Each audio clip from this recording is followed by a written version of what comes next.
Hi everybody, my name is Kayla Fletcher and I am the founder of Quiet Bodies and I am a fully certified Pilates instructor based in Toronto. So most of you already know me, but just in case you stumbled upon this tutorial and you found it really helpful or a friend has shown it to you, my website's just down here at the corner and you can go and find the rest of these tutorials. This is part 2 in a 6-part series. So today specifically, we're going to be talking about the Swan Dive or the Swan Prep exercise. We're going to be talking a little bit about what happens commonly, what goes wrong commonly, a few things that you can try in your body or in your client's body if you're a teacher watching, just to see if you can make this exercise a little bit more about your full back extension instead of just bypassing and feeling it right in your lower back, which doesn't really feel good. You don't need any props today, but if you have two hand towels, that would be excellent because that might be useful for some of you.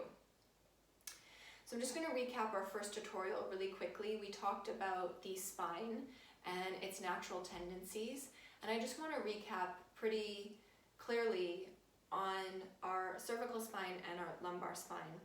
So I talked about how the cervical spine has a lot of range of movement and our lumbar spine has a lot of extension. So it's really easy for our lower back to do this. And this is really important, and this is what screws us up a lot in back extension exercises. Commonly what happens when you're teaching your body a new movement, your brain sends your body a message and it says, okay, I'm going to do that, but I'm going to find the path of least resistance to get there. So in the context of doing Swan, our brain says, okay, well, I have a lot of natural extension in my cervical spine and my lumbar spine, so I'm just going to throw my head back and arch my back, and there you go, I've done back extension for you.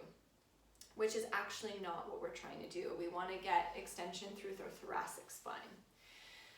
And without getting into too much detail, but for people that do understand anatomy, I know that that's not possible.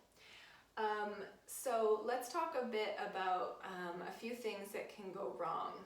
First thing is lifting up too high too soon. Secondly, if you have tight hip flexors and you can't position your pelvis properly on the mat, or just you don't know how to position your pelvis properly on the mat. Swan can be a very overwhelming exercise at first. It is a full body exercise. So sometimes we position our pelvis with really good intentions, but then we get distracted and start doing the back bend and we completely lose the position our pelvis is in, and therefore we lose the foundation that we're looking for. So after I talk a bit about these troubleshooting tips, I'm going to give you 3 preparatory exercises, and these are really important to practice and do so that you really target and only feel your upper mid-back. They do not allow you to lift your body up high into that full swan feeling, and therefore you aren't going to even get into your lower back if you do it properly. And then after the end of this, I will take you through the Swan Prep, and then I will show you the Swan Dive just so you can see what we're building towards. So let's talk about the hip flexors first. And actually pelvis position, they kind of come together. So when I lie down for my Swan exercises, first, just to be redundant to you all, or perhaps not redundant, you need to know where your hip bones are and your pubic bone. So these are 3, think about it like a triangle, okay? When you lay on your stomach and you set yourself up for this exercise, you need to feel that triangle, all those 3 bony points pressed down into the mat. If you attempt to do that and you feel that there's an enormous amount of space through here, it looks like this.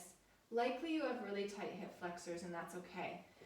So you'll be the candidate that you'll take 2 small towels or 2 small pads, and you will place them underneath each hip bone. Now the thickness of the pad will depend on how tight exactly your hip flexors are. But this will just give you the ability, I still have my pubic bone pressing into the mat, but now my hip flexors or my hip bones have something to make contact with. Second thing, when you choose to do these exercises, you have different positions of your legs. So eventually we want to build to having our legs all the way together, and when I show you the Swan Dive exercise, you will see why. Like, you need a lot of work and a lot of power in your legs in order to do Swan Dive. But for some people that's overwhelming and they can't get their pelvis, especially the tight hip flexor group, in the proper position with the legs together. So if you're in that club, don't worry about it yet, just keep your feet hip distance apart. Okay, so last thing that goes wrong is just lifting up too quickly. So if I'm just gonna throw myself up, I'm going to not give my upper back muscles the opportunity to gradually co-contract with one another so that I feel sequential contraction, sequential work through my entire spine. So just to recap, you've got your tight hip flexor group that can't press the hip bones into the mat. They're gonna want a towel. You're going to want to try having your feet apart or together to see where you're more successful. Sometimes being together is going to be overwhelming. And then you're going to watch for your speed. You want to gradually lift the head, neck, and shoulders up, not just throw yourself into a back bend. So let's go into our preparatory exercises. These are 3 upper back extension exercises called breaststroke preps. So you'll choose to have your legs either apart or together. And then let's just learn to feel around and feel our bones and feel our pelvis. So take your thumbs and you can turn your head to the side and dig around a little bit and find those 2 little back dimples. You can do with fingertips or thumbs, doesn't matter. And then slide your hands downwards towards your heels so that you feel the end, the tailbone, right where your glutes are, okay? So if you feel around there, it's a flat triangular bone. That's your sacrum. So now if you find the bottom of that triangular bone, I want you to encourage it to tilt towards your heels. And you'll notice the position of your lower back and your pelvis changes dramatically. So if you go ahead and relax, let it go back to normal. The stomach is heavy in the mat. The back feels a little shorter through here, right? It's a little more compressed. So now go again and reach that sacrum. So you'll now feel the glutes engage a little bit and the stomach is resting a little lighter on the mat. We want to keep our body in this position throughout the whole exercise, and you have to be a broken record and coach yourself and say, did I lose it? Did I lose it? And get it back before you continue. So take your time and be patient with that. So once you've set that up, bend your elbows by your side, bring your forehead down. Your forearms are flat, the elbows are bent. You're going to set that sacrum up again. You're going to imagine there's a marble underneath your nose. Roll that marble forward. And then gradually start to lift first the head, the neck, and then the chest. Your ribs are going to stay down on the mat. You're going to push down into your forearms and roll your chest and shoulders open. So your heart is pressing forward, ribs are staying connected. You lower back down. Again, you slide an imaginary marble forward with your nose, you lift your chest, you open your shoulders. Notice where you feel the work. So upper and mid back, lower back down. So do that about 3 to 5 times. Second thing, arms are straight by your side. You set your sacrum up. You're going to do the same thing, lift your chest up gradually, but now you're going to roll your shoulders open, turn your palms to face your hips, straighten your elbows and squeeze your arms in tightly, and then lower back down. Let your shoulders round forward and relax so your body gets that message of what the difference is, to be open across the chest and slouched through the shoulders.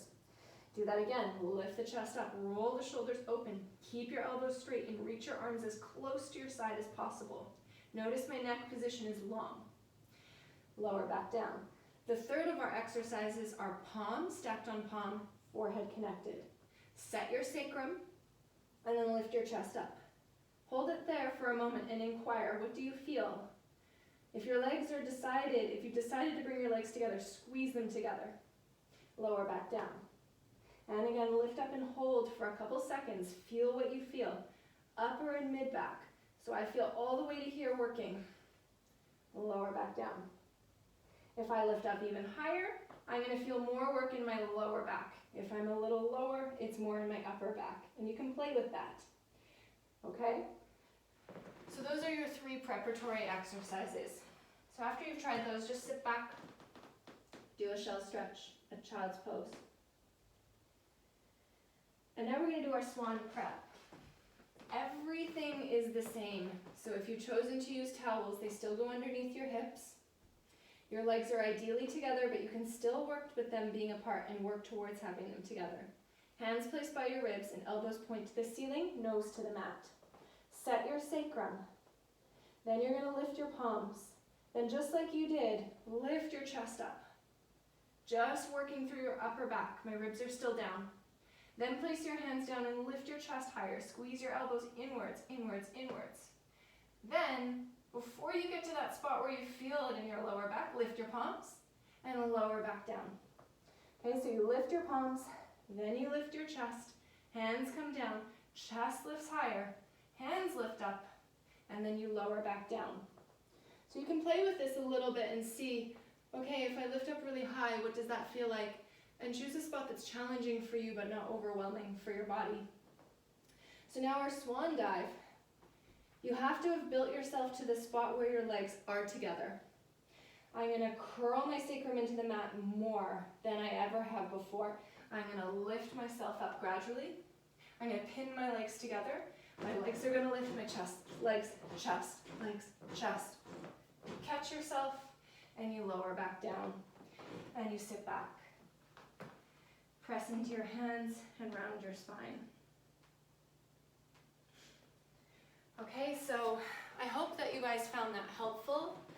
Practice and build towards that Swan Dive, that last exercise, and try a few of those things. If you have any questions, don't hesitate to reach out to me. I'm always here to assist, and if you happen to jump into my Zoom group classes, I always leave opportunity at the end of class to troubleshoot.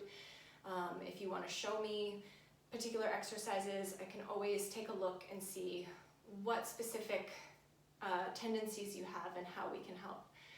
So thanks for watching, guys.